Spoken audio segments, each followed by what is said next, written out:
So learning the notes on a guitar neck can be one of the most daunting tasks for beginners. And I remember sitting down with flashcards trying to remember them. And I think there are a bunch of easier ways to do it, and I'd love to talk about this today. Welcome to Blazing Guitars.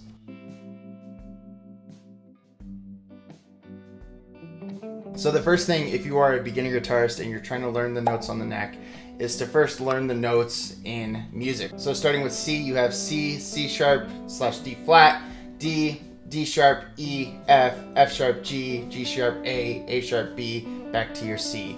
So if you can remember that, and if you're not familiar with that, get out a piano and learn the notes first, and then start trying to apply that to the guitar. So what I would do to start learning them on the guitar is to start with your strings, these first two, your E and A strings. And as you're looking at them, what I would do is to start out with your markers. So most guitars have some markers on your 3rd, 5th, 7th, 9th, and then your 12th. And so if you can learn those notes, then it gives you a framework to learn the other ones. And I would, again, as I said, just start with your E. So you have E, G, A, B, C sharp, E. And then your A, C, D, E, F sharp, A. And then if you can learn those, then you can cheat on the other ones. Because if you go down 2, that's an octave, which means that those notes are the same. So this is a G on your 3rd, and this is a G on the D.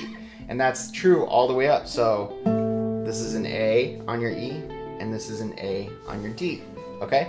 And then the same thing can happen with your A string. So again, you go over 2 and down 2, and that's your same note. That's an octave. So this is a C on your A string and a C on your G string. Going up, D, D, okay? So if you can learn those octaves, then all of a sudden you have 4 strings memorized, which is really cool. And then going beyond that, these 2 notes are the same. So that means on your 3rd, if that's a G on your high E as well. And then for the B, you can go a little bit beyond. So if you go your octave trick, and then if you go over 3 down 2, like a knight's move in chess, over 3 down 2, you have another octave. And a great way to learn those is through power chords. So there's 4 types of power chord shapes. You have your E string power chord, A string power chord, D string power chord, and then your G string power chord. And all of those, the first note and the last note are octaves of each other. So I have a sheet that you can download below with those chord charts if you would like them. The second great way to learn the notes on your neck is to start working on your scales. So start with your modes, which I have a video linked above that you can watch, and start working your way up and down the neck. And then as you learn those scales, start learning the note names in each of those scales, and it can help you it can totally open up your world. Then the final way is to start working with your bar chords. So, for example, that's an E, and then if you bar it, you have an F. And then if you come up to, you have a G. So, as I said, I know that's kind of daunting. If you start with those basics and then just do your fundamentals, work on your scales, work on your chords, then what you'll find is that eventually the notes up and down the neck will become much clearer.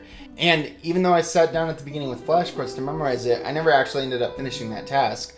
But what I found is that as I worked on my fundamentals and worked on my chords and scales, then all of a sudden the note names started becoming a lot more clear.